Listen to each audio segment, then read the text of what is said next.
The 4 coins and Keith's fist hit their respective targets at the same time. The kidnappers' hands were hit by the coins, and their guns clattered to the ground. In the same instant, Keith's fist landed on Calvin's face. With a dull thud, Calvin fell to the ground, his entire face covered in blood. He didn't even have time to scream before he fainted. If it wasn't for Keith holding back, Calvin would already be a corpse by now. After knocking Calvin out, Keith didn't stop. Before the kidnappers could react, he knocked them out as well. In the space of just a few breaths, every one of the kidnappers had fallen to the ground. The scene was dead silent. Olivia and old Mr. Strauss looked at Keith in disbelief. The young man had a cold expression, and his eyes were steely. At that moment, he looked like a rampaging god. Olivia covered her mouth. Maybe it was because she was afraid, or because she was shocked, or because she was suddenly safe. Tears began to stream down her face. "You've fulfilled Mr. Strauss and Olivia's wishes. Wish value +1. Current progress 7 of 10. You've shattered the kidnapper's wishes. Attribute point +1. Keith didn't look at them. Instead, he stepped on Calvin's thigh. Calvin woke up again in intense pain. "Calvin, what were you saying just now? Say it again. Let me hear it." Calvin was screaming in pain. He saw that his men were all knocked out on the ground, and he didn't know whether they were dead or alive.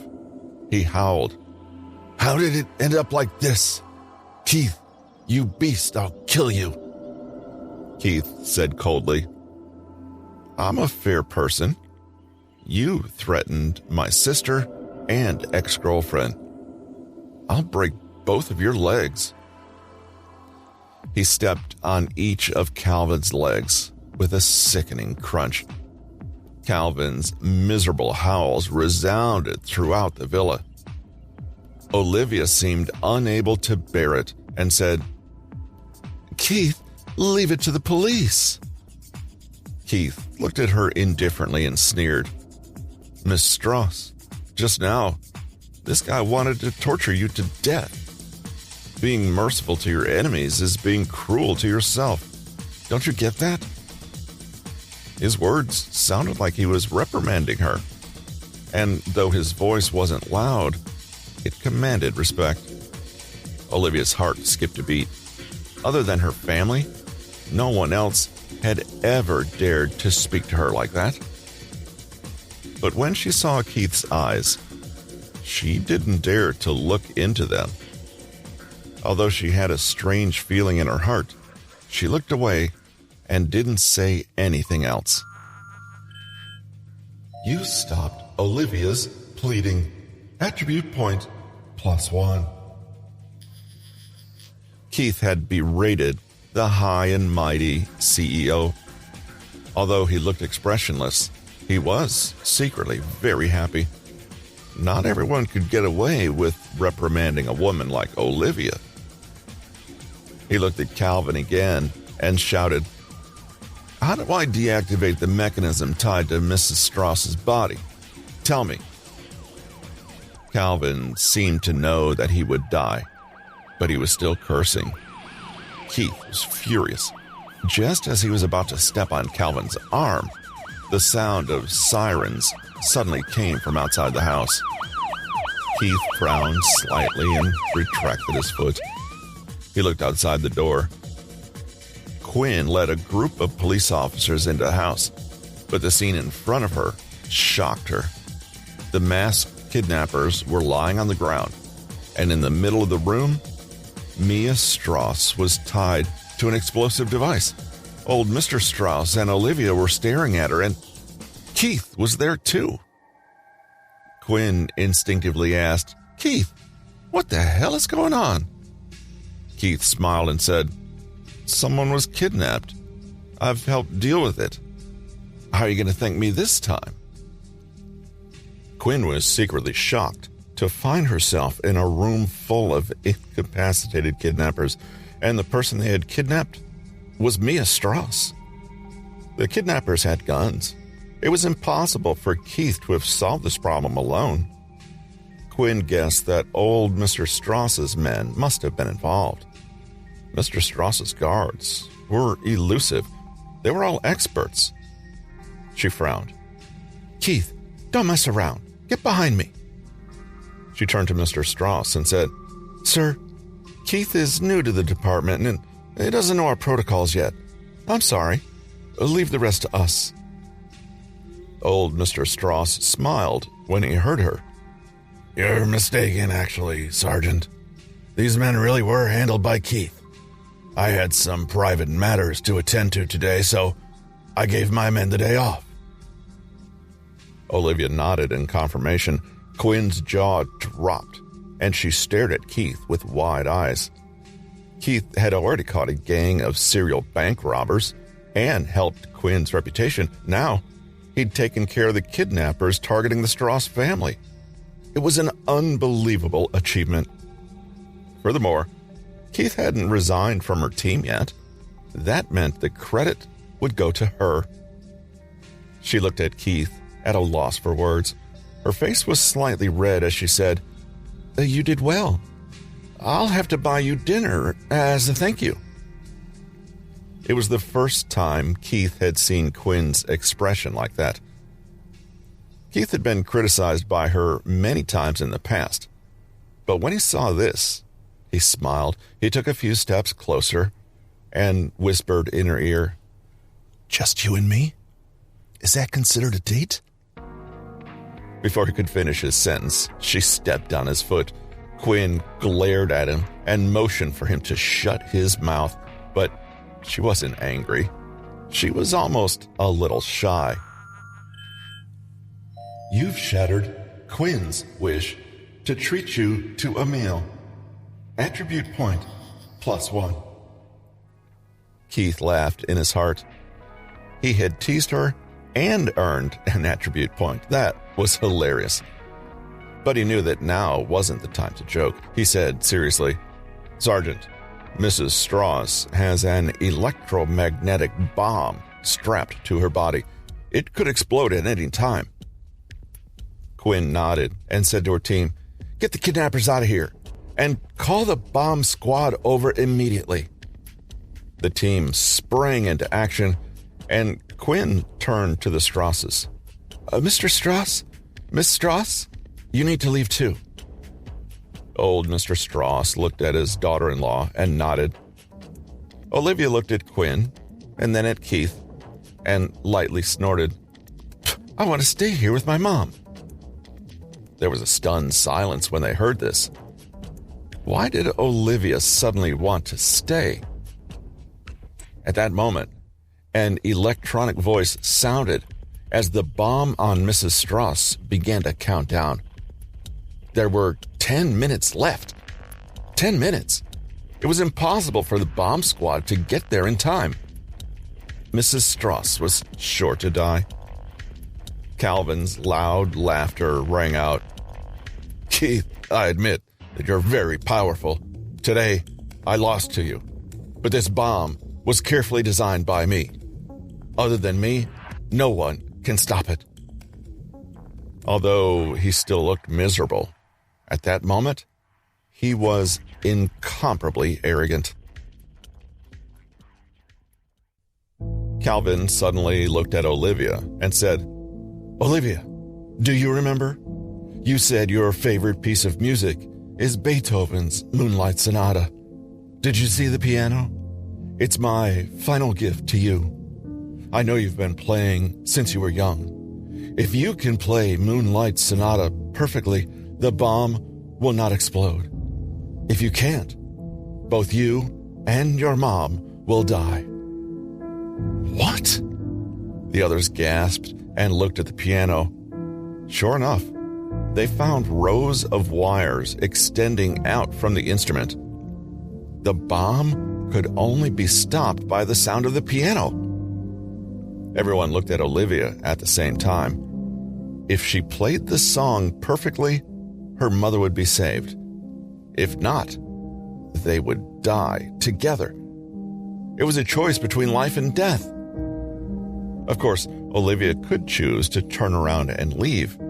It was the safest option, but she would spend the rest of her life in guilt over her mother's death. Mia shook her head vigorously. She wanted her daughter to leave without her. Olivia's entire body trembled slightly. She looked at her mother and then at her grandfather. After a moment of silence, she slowly walked towards the piano. "Olivia, you're dead. You never paid attention to me. You married another man. You and your mother will die here together." Calvin laughed crazily. Quinn suddenly came back to her senses. At this critical moment of life and death, she knew that she was unable to make a decision for the Strauss family. Seeing that Olivia had made up her mind, she waved her hand and said, "Everyone else out, now!" The police officers escorted the kidnappers outside. Old Mr. Strauss shook his head slightly, indicating that he wouldn't leave. Quinn could only nod respectfully when she saw this. Old Mr. Strauss sighed lightly and said, "Keith, thank you. You and Sergeant Taylor can go. If anything happens to us, you're entitled to inherit half of Olive Industries' assets." Keith and Olivia were already married, so he was indeed entitled to the inheritance. But Keith only smiled and didn't answer. He looked at Olivia in front of the piano.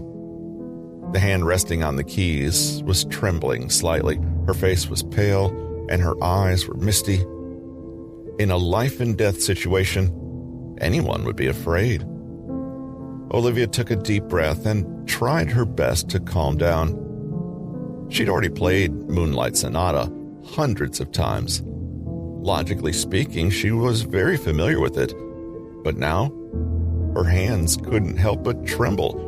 Her heart couldn't stop racing. Unfortunately, she didn't have time to calm herself any further.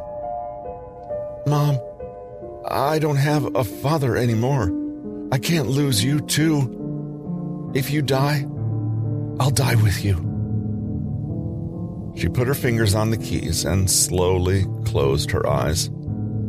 2 streams of tears rolled silently down her cheeks. But just as she was about to play the first note, a warm hand grabbed her shoulder and seemed to pull her out of the abyss. Olivia turned her head and saw Keith's smiling face. "Keith." Keith smiled and said, "Let me do it." Although his words were brief, they soothed Olivia's heart. She looked at him with teary eyes. In his touch, there was not only warmth, but also irresistible confidence and power. At this moment, she could no longer hold back her tears, and she started to sob uncontrollably. Keith gently helped her up and pushed her into Quinn's arms. "Sergeant Taylor, take everyone and get out of here. Leave this to me." Quinn wanted to say something, but Keith shook his head. "There's no time. Don't you trust me?" His short sentence made Quinn's entire body tremble. Yes, the young man in front of her had given her too many surprises not to. This was a young man who'd won every time he was in a desperate situation. He was a man full of confidence. He was her most trusted subordinate. Quinn nodded her head and said, "Be careful." She waved to her team. "Take Mr. Strauss and leave the villa with me." Before old Mr. Strauss could say anything, 2 police officers began to lead him out. He looked deeply at Keith and said, "You have to survive." Calvin shouted, "Keith, do you not want to live anymore?" Olivia was still crying. She stared at Keith as if she had thousands of words to say, but in the end, she couldn't get them out. In the next moment, only Keith and Mia were left. Keith looked at the crying woman and smiled. "Madam, don't worry. We will be fine." Mia looked dazed at the calm young man in front of her. She'd been on a business trip until now, so she didn't know about the relationship between Keith and Olivia. All she could do was nod instinctively. She knew that her life was connected to this young man. Keith took a deep breath, smiled, and slowly pressed the keys. "Instrument proficiency activated." The main reason he dared to take Olivia's position was that he had instrument proficiency. In addition, he'd read a lot of books in the bookstore, including all of Beethoven's famous works. He'd long memorized the piano score for Moonlight Sonata. The gentle sound of the piano slowly rang out. Moonlight Sonata was a beautiful, gentle piece, making listeners feel as if they were standing on a boat that was rippling on the surface of a lake illuminated by the moonlight. Keith's instrument proficiency allowed him to give the best performance in the world. To put it bluntly, even if Beethoven were reborn, even he might not be able to play it as well as Keith did. The beautiful melody rippled like the lake water, causing the people outside to all stand up at the same time. Calvin's ferocious face revealed a look of disbelief. "How is this possible? Why is his playing so perfect?" But as soon as he finished his sentence, his mouth was covered with a rag. Quinn closed her eyes as the sweet melody calmed her heart, and it wasn't just her. The rest of the listeners seemed to have been affected too. Each of them had a calm expression and closed their eyes to listen. Old Mr. Strauss let out a sigh of relief and looked at his granddaughter beside him. He was slightly stunned. Tears slowly rolled down Olivia's face as she held her eyes tightly shut. She hummed the melody as though she was playing the piece with Keith. Old Mr. Strauss looked at the sky and smiled. The people outside the house were immersed in the music, and Mia, who was watching Keith play, was even more so. She stared at Keith in shock. Her feelings that had been locked away for so many years rose to the surface at this moment of life and death. After an unknown period of time, when the music stopped, they were still caught up in the wonderful experience.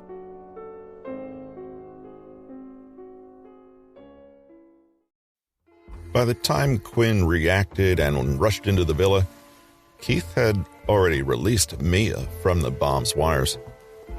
He was supporting Mia as she slowly walked out of the house. "Mom!" Olivia couldn't care about anything else. She rushed forward and hugged her mother. They both started to cry. "You fulfilled Mia's wish to be saved. Wish value +1. You fulfilled Olivia and the others' wish to see you and Mia safe and sound. Wish value +1. A series of system beeps sounded. Keith had obtained 5 wish values in one go and 1 attribute point. This trip had certainly been worthwhile. Quinn let out a long breath. She looked at Keith and said seriously, "You're the most outstanding man I've ever met." Keith smiled and said, "Sergeant, make sure none of your admirers hear you say that. Why? Quinn replied. Are you afraid they'll beat you up? Keith was slightly stunned. Quinn looked equally stunned, and then her face turned red. They seemed to be flirting. Quinn saw Keith's slight blush, and she stared at him and suddenly smiled. When she smiled, she looked even more beautiful. Keith could only gaze at her in wonder. Old Mr. Strauss coughed lightly and pulled Keith to his side. Sergeant Taylor, I want to thank you. Ask Chief Cooper to call me. I'll tell him the details. Quinn looked at old Mr. Strauss in surprise. Was the old man asking her to leave? She glanced at Keith and Olivia, who weren't far away, and with a small frown, she seemed to understand, but since the old man had spoken, she could only nod and say, Okay, I'll report this in person when I get back. Keith, let's go. Follow me back to the station. Okay. But the old man smiled and said, Keith is our savior. I want to thank him properly. He won't be going back with you. When the old man said this, his eyes clearly flickered. He wouldn't let Keith leave for the sake of his granddaughter's happiness. If his old business partners find out about this, he would definitely be made fun of. Quinn didn't say much. She looked at Keith meaningfully and said, Call me later. I've something to ask you. Okay, Keith smiled and could only agree. You've fulfilled Quinn's wish. Wish value +1. Current progress 13 of 10. Sometimes you just needed to nod to make a woman happy. This was one of those times. Quinn escorted the kidnappers into the police car. Calvin's legs had been broken by Keith, so they carried him on a stretcher. Calvin looked at Keith with hatred. He gritted his teeth and said, Don't be too happy just yet. As long as I'm alive, I'll make sure to kill you one day. I'll kill your whole family. Keith looked at him coldly and said, There are many people who want to deal with me. I don't think there's anything special about you guys, but I don't think we'll be seeing each other again. Calvin looked at Olivia and then back at Keith. His eyes were cold. You ruined our business. Even if I'm in prison, I can still get someone to deal with you. If he didn't kill the snake, he'd be hurt by it again. The coldness in Keith's eyes intensified. If you want to kill my whole family, then I'll kill you first. Optimal logic activated. A cold light flashed in Keith's eyes. Just as Calvin was about to be carried into the police car, Keith discreetly threw out a coin. The coin bounced subtly on the ground and quietly hit the knee of one of the police officers carrying the stretcher. The man staggered, and the stretcher flipped over. Calvin, who had lost his ability to move, fell to the ground.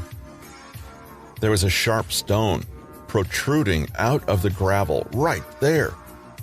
There was the sound of tearing flesh as the stone pierced through Calvin's throat. He opened his mouth and covered his neck with his hands. With great difficulty, he turned to look at Keith. Keith had an icy expression on his face. Calvin looked at the coin that had rolled away. The hatred in his eyes quickly faded, and he swallowed his last breath. The scene was chaotic, but Keith showed a cold smile. The officers hurriedly bundled Calvin back onto the stretcher and put him in the wagon with the other kidnappers. As they sped off, Keith looked away. He knew Calvin was dead. This was the first time he'd killed someone, but his heart was calm. A person who killed others would sooner or later be killed themselves. Furthermore, as he continued to become stronger, Keith's mentality changed drastically. In his eyes, Calvin was nothing more than an ant. But before Calvin died, he said that there was still someone who would hunt Keith down. It seemed like Calvin had an accomplice. He needed to be on his guard. A moment later, 2 luxury cars came to collect the Strauss family. The old man smiled and said, "Keith, let's go home." Keith smiled back. He walked to the huge machine wrapped in tarpaulin behind the house. He pulled the tarpaulin hard, and it slid to the ground, revealing a helicopter underneath. He said with a smile, "Sergeant Taylor and the others left in a hurry, but this helicopter will be considered stolen goods. I'll take it to the police station." Old Mr. Strauss was slightly stunned, and then he smiled and said, "No need. This helicopter belongs to the company.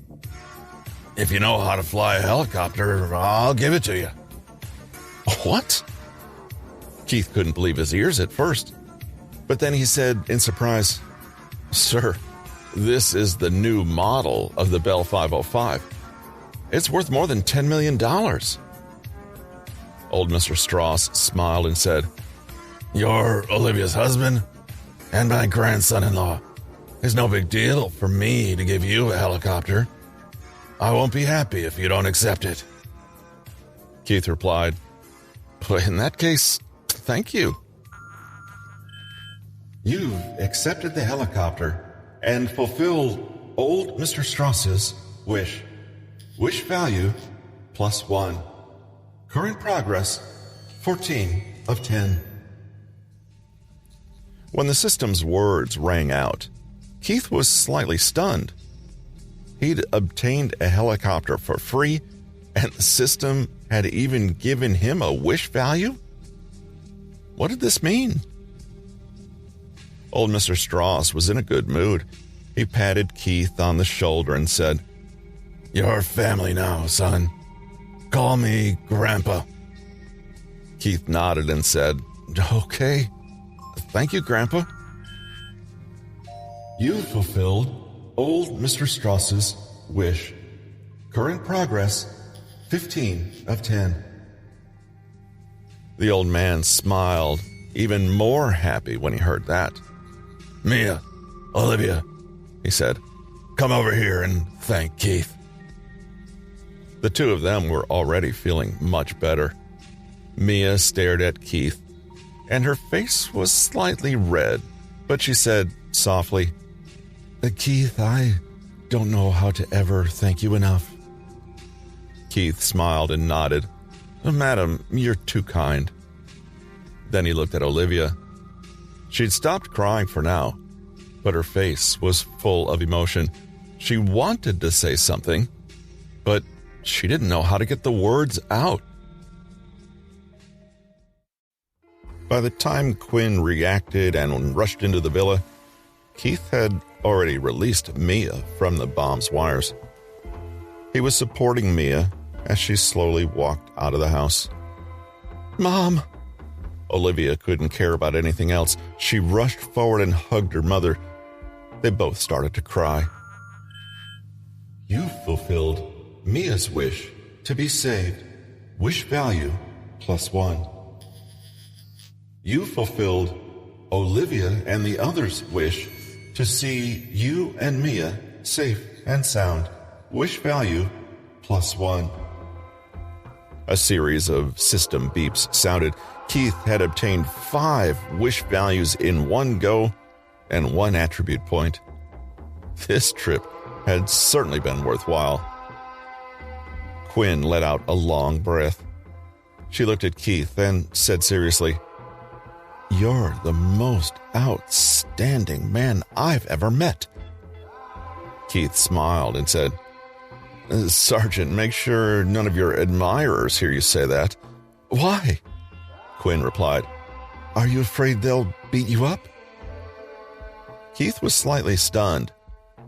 Quinn looked equally stunned, and then her face turned red. They seemed to be flirting. Quinn saw Keith's slight blush. and she stared at him and suddenly smiled. When she smiled, she looked even more beautiful. Keith could only gaze at her in wonder. Old Mr. Strauss coughed lightly and pulled Keith to his side. "Sergeant Taylor, I want to thank you. Ask Chief Cooper to call me. I'll tell him the details." Quinn looked at old Mr. Strauss in surprise. Was the old man asking her to leave? She glanced at Keith and Olivia, who weren't far away, and with a small frown, she seemed to understand, but since the old man had spoken, she could only nod and say, "Okay, I'll report this in person when I get back. Keith, let's go. Follow me back to the station." "Okay." But the old man smiled and said, "Keith is our savior. I want to thank him properly. He won't be going back with you." When the old man said this, his eyes clearly flickered. He wouldn't let Keith leave for the sake of his granddaughter's happiness. If his old business partners find out about this, he would definitely be made fun of. Quinn didn't say much.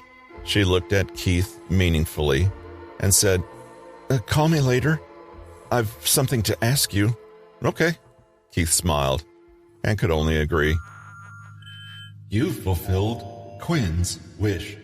Wish value +1. Current progress 13 of 10. Sometimes you just needed to nod to make a woman happy. This was one of those times. Quinn escorted the kidnappers into the police car. Calvin's legs had been broken by Keith, so they carried him on a stretcher.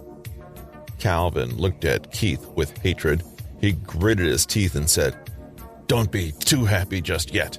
As long as I'm alive, I'll make sure to kill you one day. I'll kill your whole family." Keith looked at him coldly and said, "There are many people who want to deal with me. I don't think there's anything special about you guys, but I don't think we'll be seeing each other again." Calvin looked at Olivia and then back at Keith. His eyes were cold.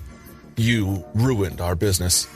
Even if I'm in prison, I can still get someone to deal with you." If he didn't kill the snake, he'd be hurt by it again. The coldness in Keith's eyes intensified. "If you want to kill my whole family, then I'll kill you first." Optimal logic activated. A cold light flashed in Keith's eyes. Just as Calvin was about to be carried into the police car, Keith discreetly threw out a coin. The coin bounced subtly on the ground and quietly hit the knee of one of the police officers carrying the stretcher. The man staggered, and the stretcher flipped over. Calvin, who had lost his ability to move, fell to the ground. There was a sharp stone protruding out of the gravel right there. There was the sound of tearing flesh as the stone pierced through Calvin's throat. He opened his mouth and covered his neck with his hands. With great difficulty, he turned to look at Keith. Keith had an icy expression on his face. Calvin looked at the coin that had rolled away. The hatred in his eyes quickly faded, and he swallowed his last breath. The scene was chaotic, but Keith showed a cold smile. The officers hurriedly bundled Calvin back onto the stretcher and put him in the wagon with the other kidnappers. As they sped off, Keith looked away. He knew Calvin was dead. This was the first time he'd killed someone, but his heart was calm. A person who killed others would sooner or later be killed themselves. Furthermore, as he continued to become stronger, Keith's mentality changed drastically. In his eyes, Calvin was nothing more than an ant. But before Calvin died, he said that there was still someone who would hunt Keith down. It seemed like Calvin had an accomplice, he needed to be on his guard. A moment later, 2 luxury cars came to collect the Strauss family. The old man smiled and said, "Keith, let's go home." Keith smiled back. He walked to the huge machine wrapped in tarpaulin behind the house. He pulled the tarpaulin hard, and it slid to the ground, revealing a helicopter underneath. He said with a smile, "Sergeant Taylor and the others left in a hurry, but this helicopter will be considered stolen goods. I'll take it to the police station." Old Mr. Strauss was slightly stunned, and then he smiled and said, "No need. This helicopter belongs to the company. If you know how to fly a helicopter, I'll give it to you." "What?" Keith couldn't believe his ears at first, but then he said in surprise, "Sir, this is the new model of the Bell 505. It's worth more than $10 million. Old Mr. Strauss smiled and said, "You're Olivia's husband and my grandson-in-law. It's no big deal for me to give you a helicopter. I won't be happy if you don't accept it." Keith replied, "Well, in that case, thank you." You've accepted the helicopter and fulfilled old Mr. Strauss's wish. Wish value +1. Current progress 14 of 10.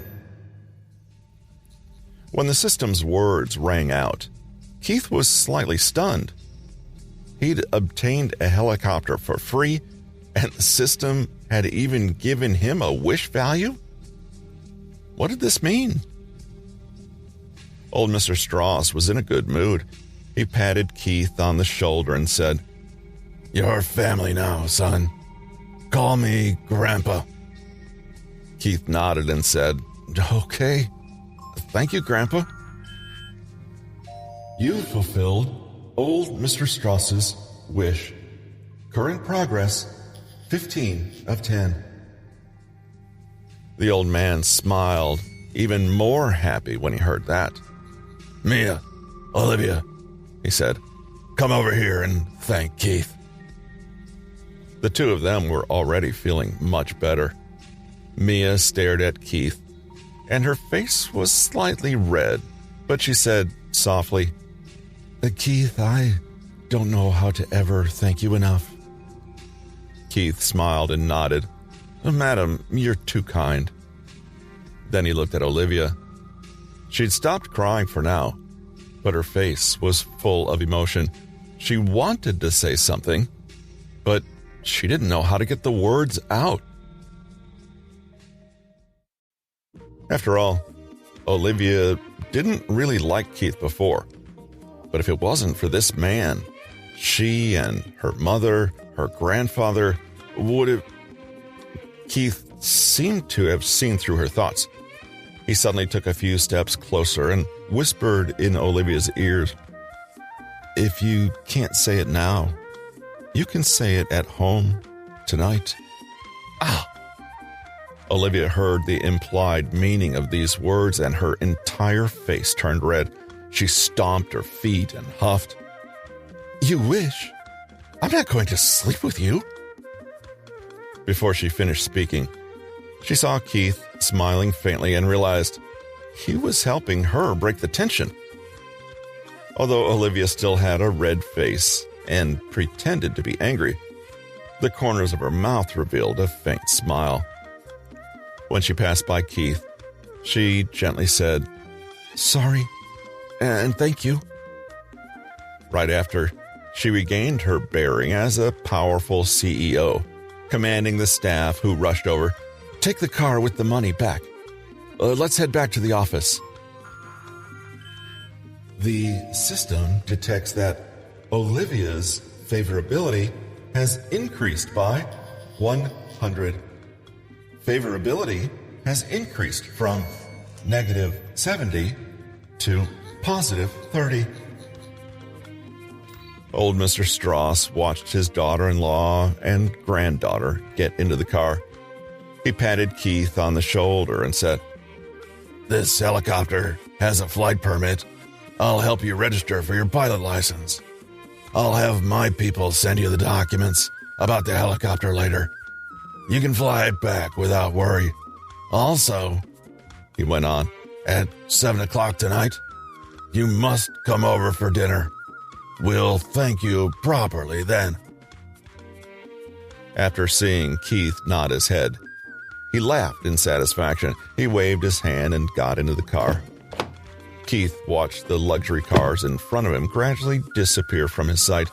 He smiled and got into the helicopter. Vehicle virtuosity activated. The helicopter slowly rose into the air and flew straight towards White Pine Gardens. This was Keith's first time piloting a helicopter, so he drove steadily and didn't try any tricks. At that moment, his mind was elsewhere. The system, I want to make a wish that gives me the ability to predict danger ahead of time. The system replied, everything in the world has its own destiny. You're unable to see the future. The system can only allow you to have sharp senses. Keith sighed. Sure enough, he was unable to predict the future, but it'd be good if he could obtain sharper senses. He nodded and said, all right, let's do it your way. Wish successful. You've obtained a skill, range perception. Description, passive skill. Host can predict danger within a 1-mile radius up to 3 seconds in advance. You receive 1 charm value. Not bad, Keith smiled. After that, he added the 4 free attribute points he'd obtained onto his spiritual energy. His stats window changed once again. Power, 18. Dexterity, 20. Stamina, 15. Spiritual energy, 16. Charm, 5. Wish value, 5 of 10. After doing all this, his phone rang. It was a call from Daria. Keith, where are you? Keith smiled in surprise and said, I'm in the sky. In the sky? A giggle came from the other end of the phone. Are you spiraling into the sky? All right, I'm not joking with you anymore. Last night's live stream was a huge success. I have something to tell you. I'll wait for you at the Central Square Starbucks. Keith touched his nose and said, what is it that you can't tell me over the phone? But Daria had already hung up. Keith grinned. It was still early, so he decided to go meet her. He turned the helicopter around and flew towards Central Square. Coincidentally, Central Square was the property of the Strauss family and had an open-air football field nearby. No one was using it right now, so Keith parked the helicopter on the field. When the staff saw that it was their own company's helicopter, they didn't dare to ask any questions. Keith made his way to the main entrance of Central Square. As expected, he saw Daria, but she seemed to be having an argument with someone. A young man in a suit looked at Daria and sneered. The contract is clearly written. You've signed a 5-year deal with the company. You cannot go back on your word. Daria lightly snorted. The contract was signed by my parents, not me. Go and find them. Beside the man, a woman in fashionable clothing and sunglasses sneered and said, They went overseas. How can we find them? Didn't you want to be a star? You can have whatever you want if you keep to this contract, and don't forget that the boss has a soft spot for you. Why would you refuse? Daria looked at the lady and said disdainfully, "I do want to be a celebrity, but I don't want to be a celebrity who sleeps her way to the top. Like you. Don't think I don't know what you guys want. You sold yourselves for an undeserved reputation. I won't be fooled." The woman was furious, but the man said sarcastically, "You're going to back out? $5 million for breach of contract if you can't pay it. Don't blame us for using force." As soon as he finished speaking, 2 huge men rushed out from the van behind him. It was the middle of the afternoon, and there was hardly anyone in the square. When the few spectators saw the commotion, they quickly walked away. Daria's face turned pale, and she quietly took a step back. That man coldly snorted and said, "The boss wants to see her. Get her into the car." The 2 huge men rushed towards Daria, but before they could grab her, 2 stones smashed into their hands. Not far away, a young man wearing ordinary clothes slowly walked over. Daria shouted in surprise, "Keith!"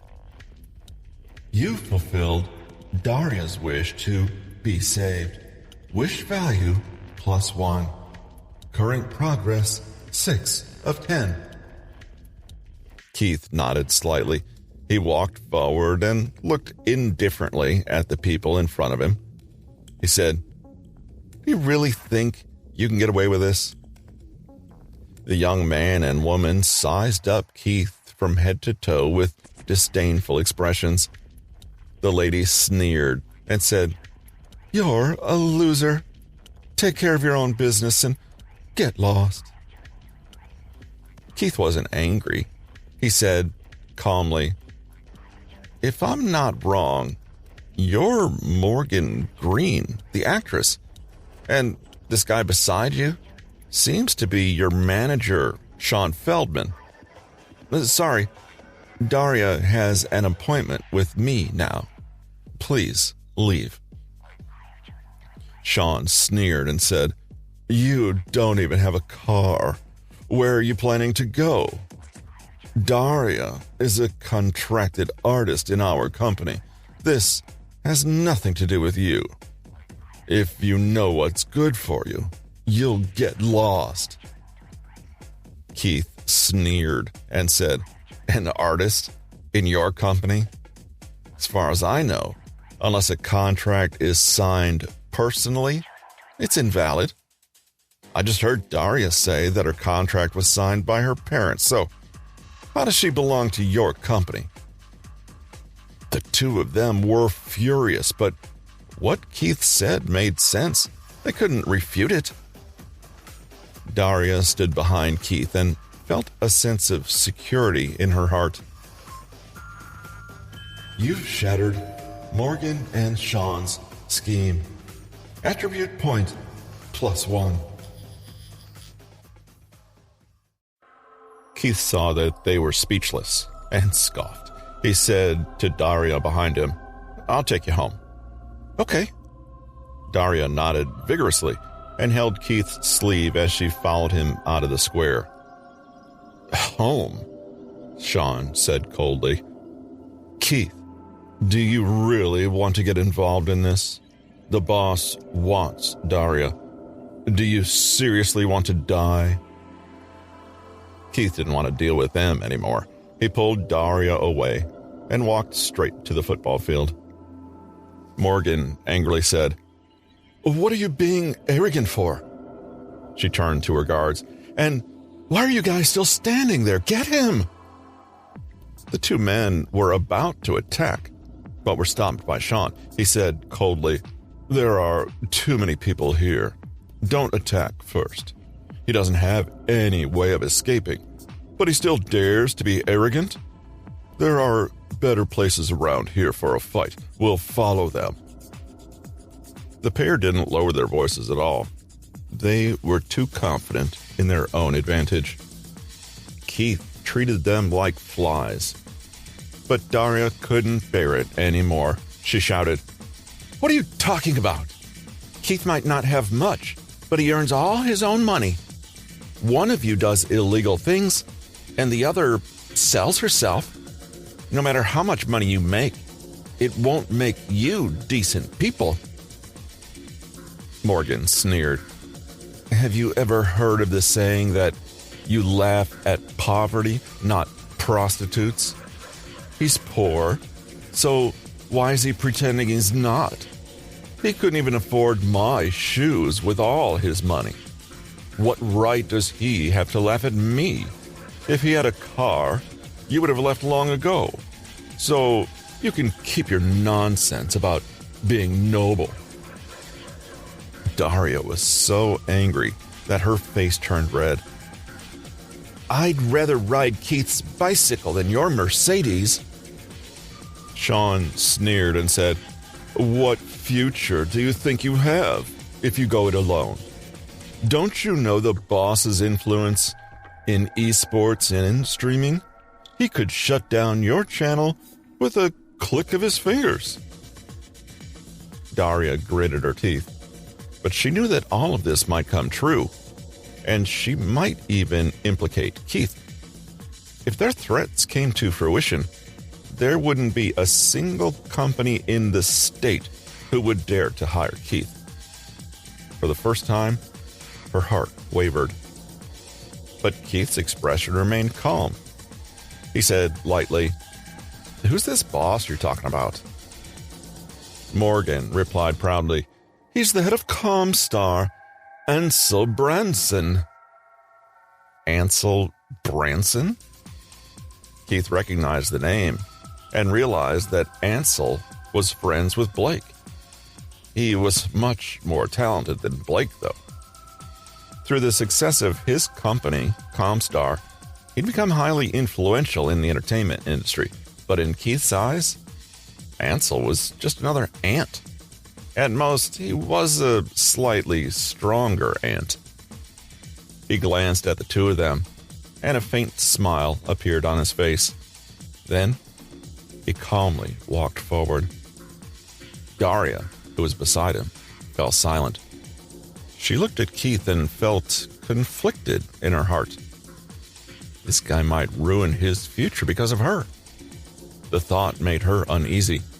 Sean sneered and said, "There's only one exit here. Have you thought it through? Or are you still going to try and run?" Keith looked at the two of them coldly and said, "I don't need to run. As far as I'm concerned, you're nothing to be afraid of." "Oh, what did you say?" Morgan and Sean were furious. Sean yelled angrily, "Beat him up!" Hammer fist proficiency activated. Keith calmly stood his ground, and within seconds, the two burly men who had rushed at him were lying motionless on the ground. Sean and Morgan were dumbfounded. Those two were the boss's best bodyguards and had been specially arranged for this meeting. How had they lost so quickly? Daria looked at Keith, stunned. Keith calmly slipped his hands in his pockets as if he had barely broken a sweat. He led Daria towards the helicopter nearby. That was when the others realized that there was a private helicopter parked on the empty football field. As they walked over to it, Daria said anxiously, "Keith, this belongs to someone else." Before she'd finished speaking, Keith took out the key from his pocket and pressed the button. The hatch of the helicopter opened right away. Daria's eyebrows disappeared into her bangs. Sean and Morgan, who weren't far away, were even more surprised. Daria stammered, "Keith, is this helicopter yours?" Keith said with a faint smile, "Yes, someone gave it to me. Let's go, I'll take you home." Daria was stunned. "Someone gave you a helicopter? Are you joking?" Keith smiled and shook his head. "Do I look like I'm joking?" This was beyond Daria's understanding. The seemingly poor Keith actually had a helicopter. Sean and Morgan's faces were filled with disbelief. Their boss was considered a powerful person, but he wasn't wealthy enough to have a private helicopter. They realized that Keith was clearly not someone they could afford to offend, and they both started to tremble. Suddenly, Sean seemed to realize something. He laughed loudly and said, "This helicopter belongs to Olive Industries, right? And you're the pilot, right? Why are you pretending to be rich?" Morgan joined in, mocking, "So you're just the pilot? But anyone who didn't know that would think you're rich. Olivia Strauss would never give you a helicopter." Keith's expression turned cold. He didn't want to argue with them, but they kept on mocking him. Just as he was about to teach them a lesson, Daria suddenly pulled his sleeve and said, "Keith, I know you're doing this for my sake, but this is my own problem to deal with. I don't want to drag you into it and cause you to lose your job. I'll go back with them. They won't hurt me." Keith frowned slightly, but before he could react, 2 cars pulled up. The black Maybach came straight for the helicopter. As it screeched to a halt, 4 men in suits jumped out.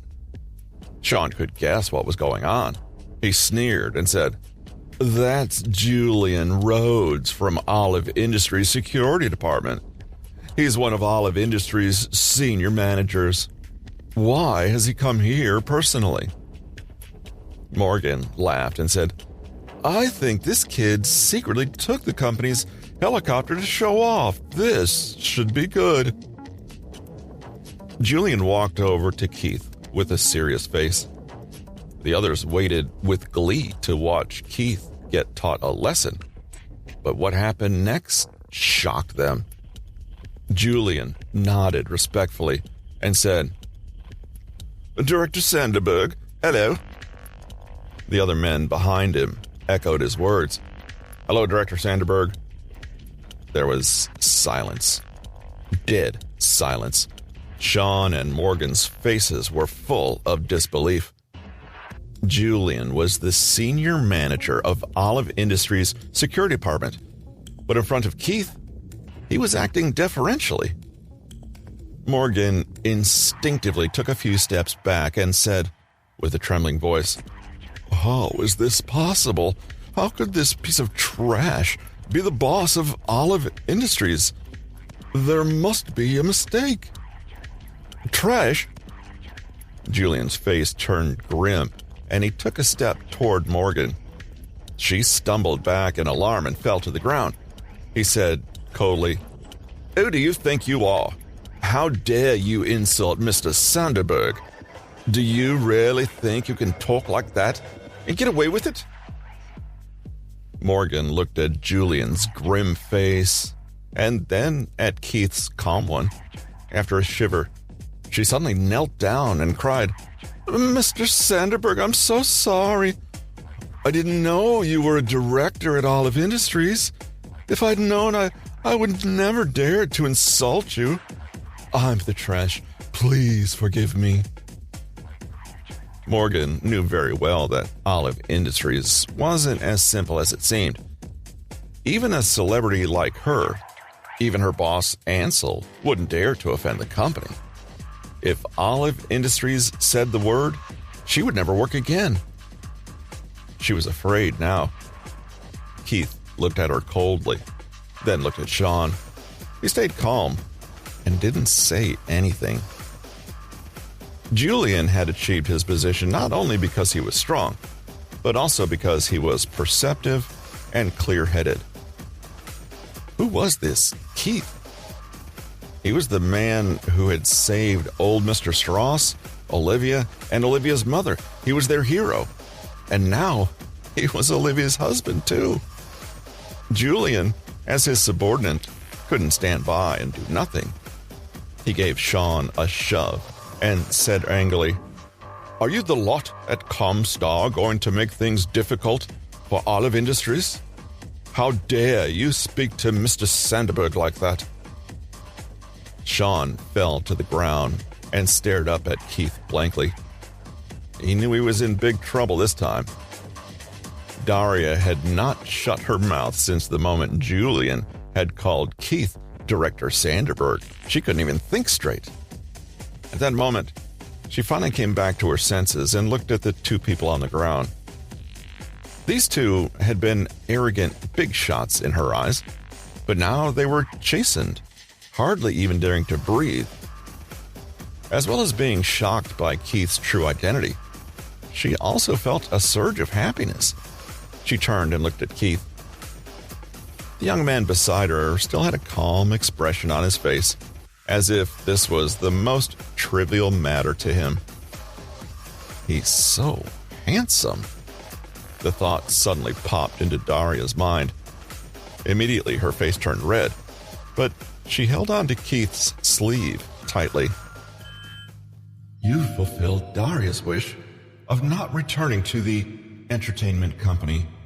Wish value, +1. Current progress, 7 of 10. You've shattered Sean and Morgan's wish to mock you. Attribute point, +1. You've destroyed Sean and Morgan's wish to take Daria away. Attribute point, +1. Keith smiled and said to Julian, Mr. Rhodes, these two are scum. Hitting them anymore will only dirty your own hands. Why were you looking for me? Julian took the briefcase from his subordinate. These are the documents for the helicopter, sir. Mr. Strauss asked me to send them to you. Can you take a look? Keith smiled faintly. No need. But there is one thing I need to remind you of. Oh, Julian said. What's that, sir? Keith smiled and said, I'm not a member of your company. Don't call me Director Sanderberg. I'm still considering whether to join Olive Industries. The others were stunned. The senior management of Olive Industries had a huge amount of influence. The most talented people in the country would give their right arms to join the company. But Keith said he had to consider it. How powerful was this guy?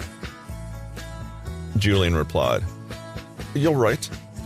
With your relationship with Mr. Strauss and Olivia, it doesn't make too much difference whether you join Olive Industries or not.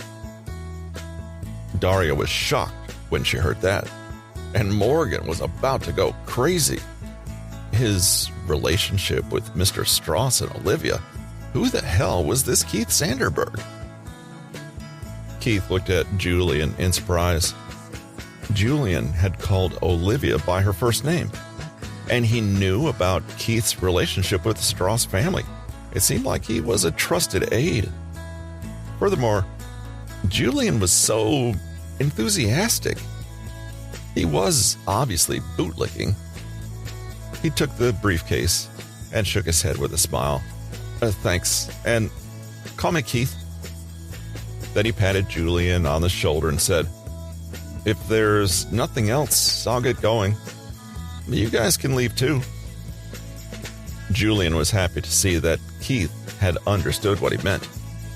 If he could get along well with Keith, it would only help his career in the future. He might even be able to get a position as the general manager of one of Olive Industries' subsidiary companies. He became even more respectful, hurriedly saying, Sir, the old man asked you for dinner tonight. It's a family dinner, so your parents are also invited. Don't forget. I know. I'll be there. You fulfilled Julian's wish. Wish value, +1. Progress, 8 of 10. Keith smiled. He looked at Morgan, who was still in shock. He helped the dazed Daria into the helicopter and slowly took off. On the ground, Julian wanted to laugh out loud in excitement, but he held back. for the sake of his reputation.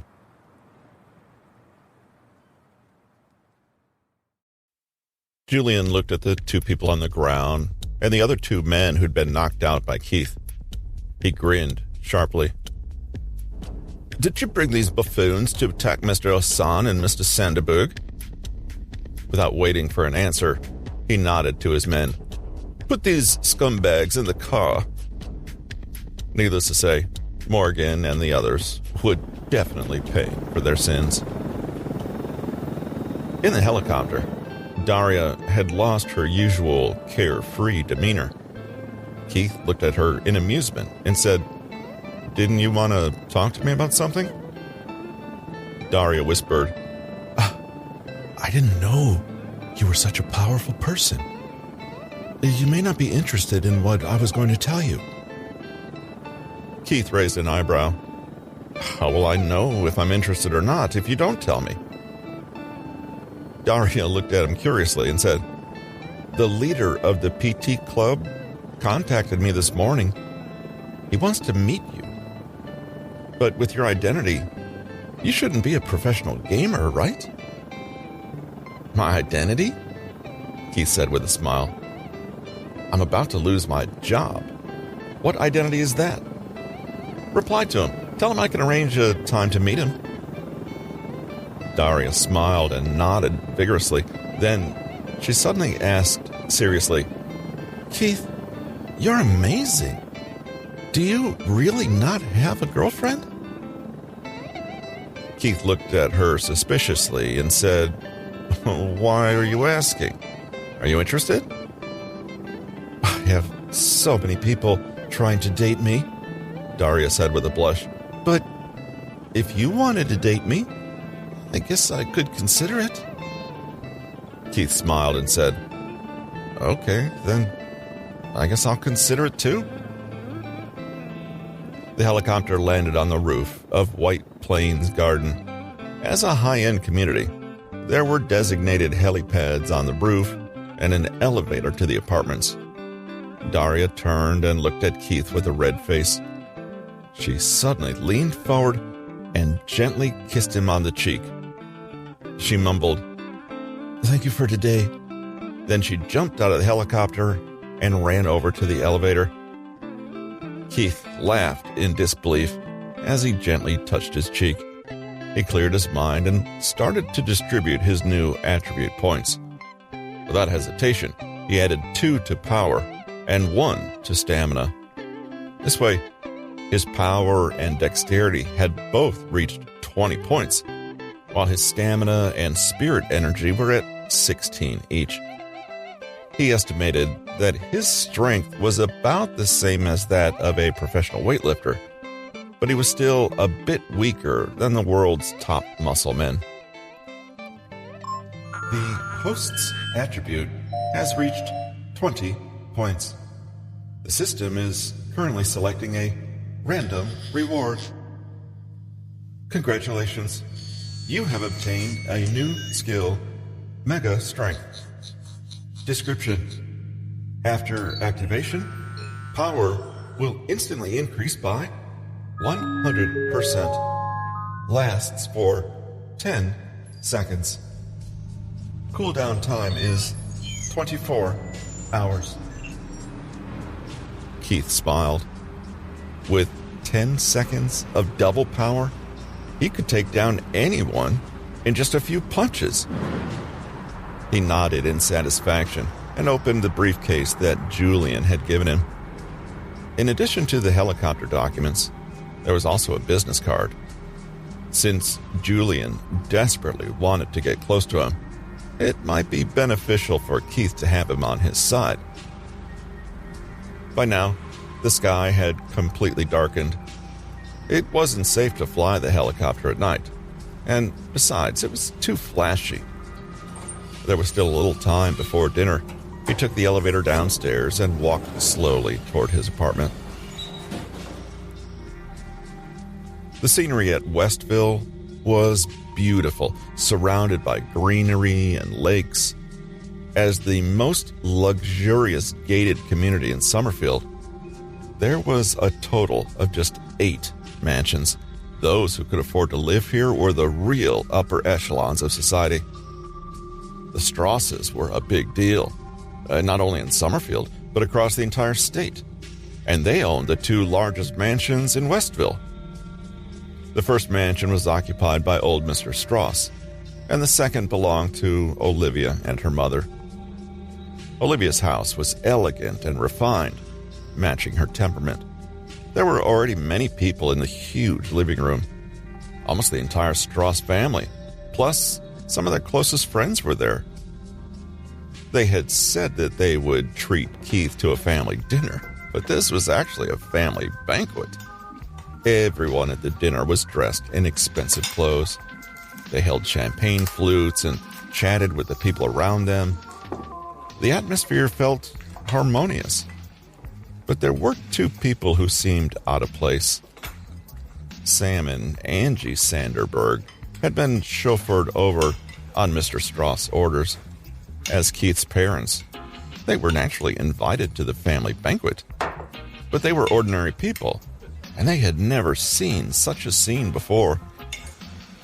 While Mr. Strass was chatting with them, they felt pretty comfortable. But when the old man suddenly had to leave to attend to something, they immediately became nervous and wary. They were so nervous that they hardly dared to move. Although everyone else there knew that they were Keith's parents, no one bothered to go and talk to them.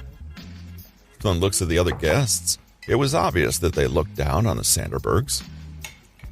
Angie gently tugged on Sam's sleeve and said, "Why isn't Keith here yet? Why don't we just go home?" Sam rolled his eyes at her and said, "Keith is the guest of honor tonight. Of course, he'd be the last one to appear. Let's just stay a while longer so we don't embarrass him." "Okay." Angie sighed and nodded. She didn't say anything else. A small group of people nearby seemed to have heard their conversation and laughed. One of them, wearing a red Chanel dress, walked over and said, "You're Keith's parents, right? Did no one give you the dress code for tonight?" Another lady smiled. "Clarice, don't be rude. I'm sure they couldn't afford anything better. You're making things awkward for them." When she said this, the group of high society folk laughed, drawing the attention of the others nearby. Keith's parents blushed, but they didn't dare to refute them in this kind of situation. Clarice feigned a look of shock and covered her mouth. "Oh, I forgot. How about I give each of you $10,000 to buy some decent clothes before you come back?" The group burst into laughter again. The contempt in their eyes was almost overflowing.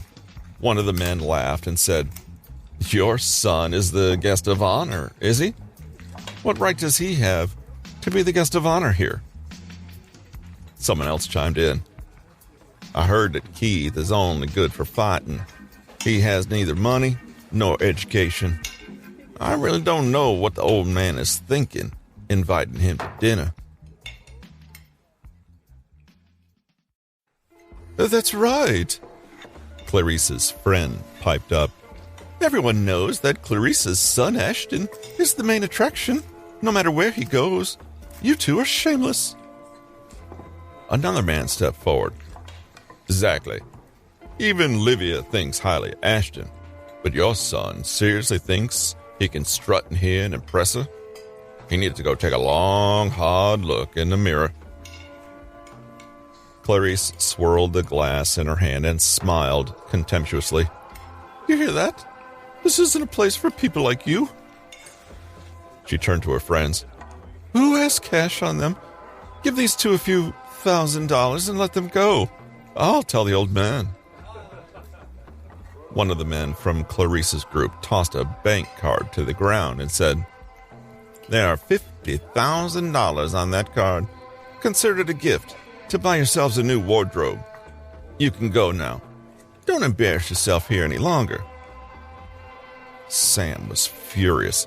He felt a surge of blood rushing to his head. He'd been humiliated with money. He clenched his fists and almost ground his teeth to pieces. But he knew he couldn't leave. If he left now, with Keith's temper, he would definitely end up falling out with the Strauss family. The Strausses weren't people that Keith could afford to offend. Angie's face was pale, and her eyes were filled with tears. The commotion had attracted the attention of the rest of the room, and as the whispers circulated about what had happened, the onlookers' expressions turned to looks of disdain. It was a banquet for the upper classes. In their eyes, these two commoners weren't fit to be there. Julian was there too, but as a staff member. He was one of the few people who knew Keith's true identity and strength, but he didn't speak up on behalf of Keith's parents. Instead, he recorded everything that had happened and sent it to Keith. When Sam and Angie didn't move, Clarice said with a cold smile, "What is it? You want more money?" She said loudly, "Who's got funds available? Give these two some money. I'll return it to you later." Clarice was a third cousin of Mr. Strauss's wife and was pretty close to the Strauss family.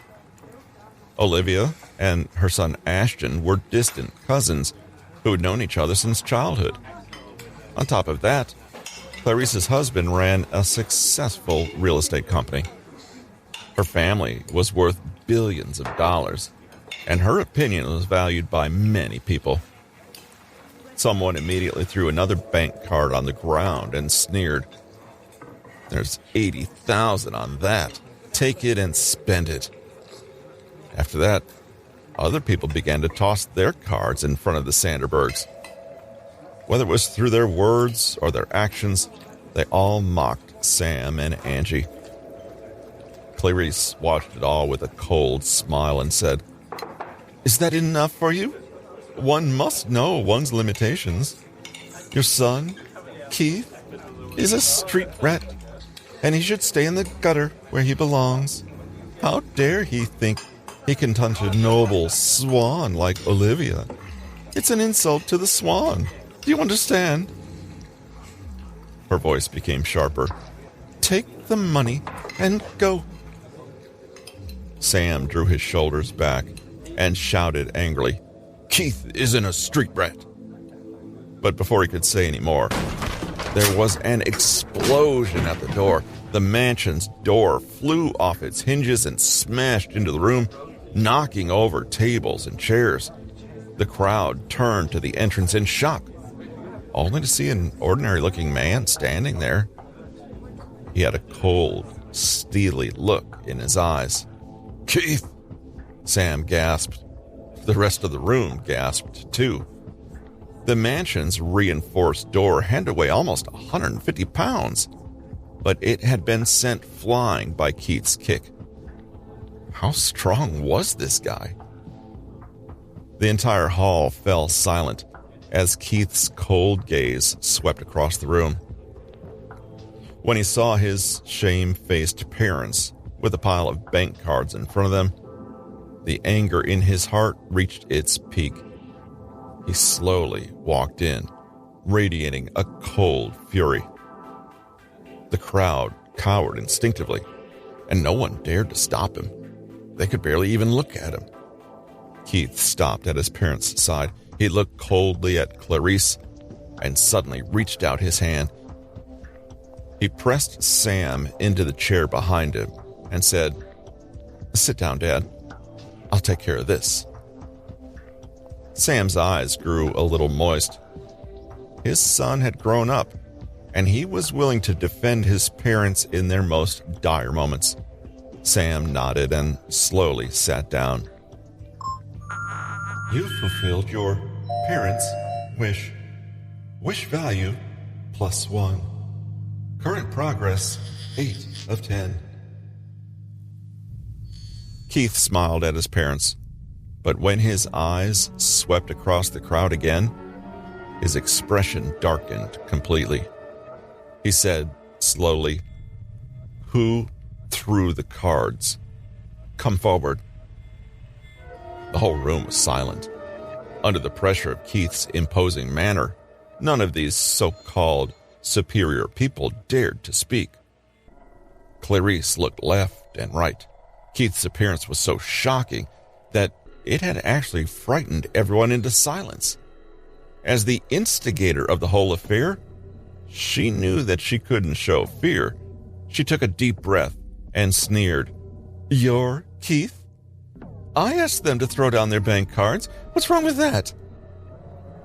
There was the sound of glass breaking as Keith slapped the champagne flute in her hand to the floor. Clarice yelped as champagne splattered all over her face and dress, and she tottered backward in her stilettos. "How dare you?" she said. But before she could finish her sentence, Keith swiped his leg under her feet, and she clattered to the ground. You shattered Clarice's wish to ridicule your parents. Attribute point +1. The sound of loud gasps came from the crowd.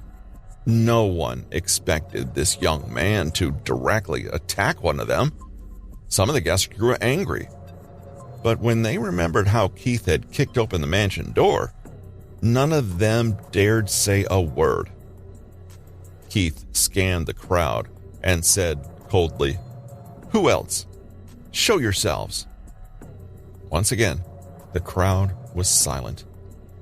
Under the pressure of Keith's terrifying strength, nearly every leg in the room began to tremble.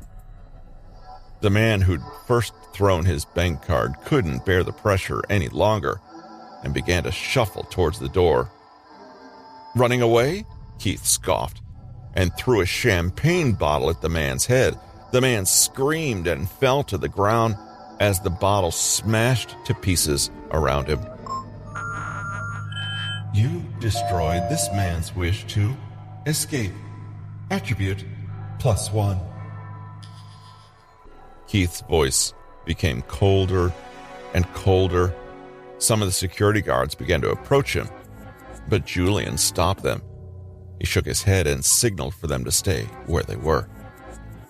Seeing the silence, Keith said, "Didn't you just say that I'm a street rat? Why are you guys so silent now? Let me be clear. Everyone who threw their bank cards and everyone who mocked my parents can all kneel down and apologize to them, and don't even think about trying to leave." These words were filled with a chilling sense of menace, and the guests could feel their hearts pounding.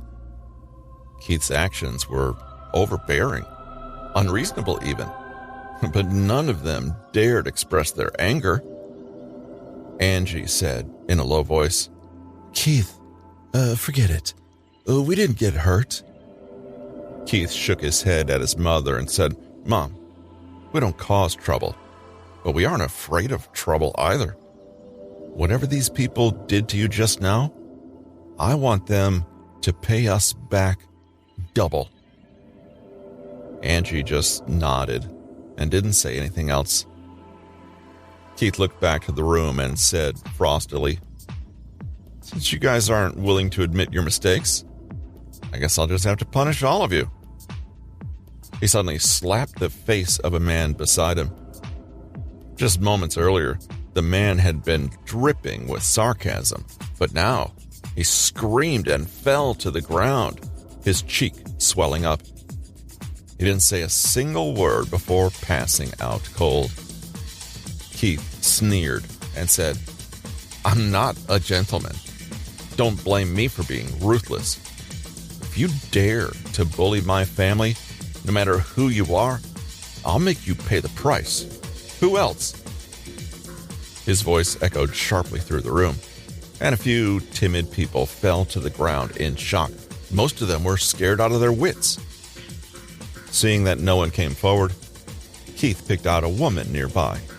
The woman was so scared that her face turned pale, and she began to tremble uncontrollably. Keith sneered and walked a few steps forward and said, Do you want to kneel and apologize? Or do you want to go for even more plastic surgery? The woman stuttered. I'll kneel down and apologize.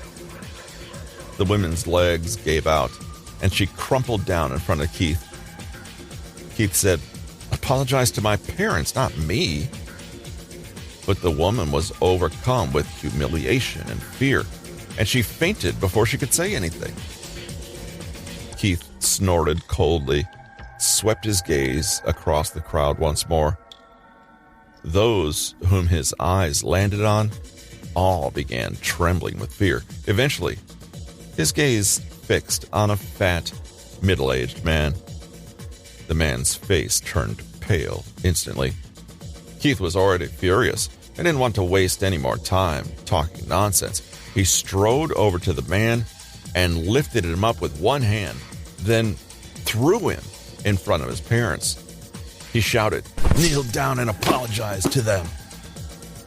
The man's entire body had turned limp from fright, and he couldn't get up even if he wanted to.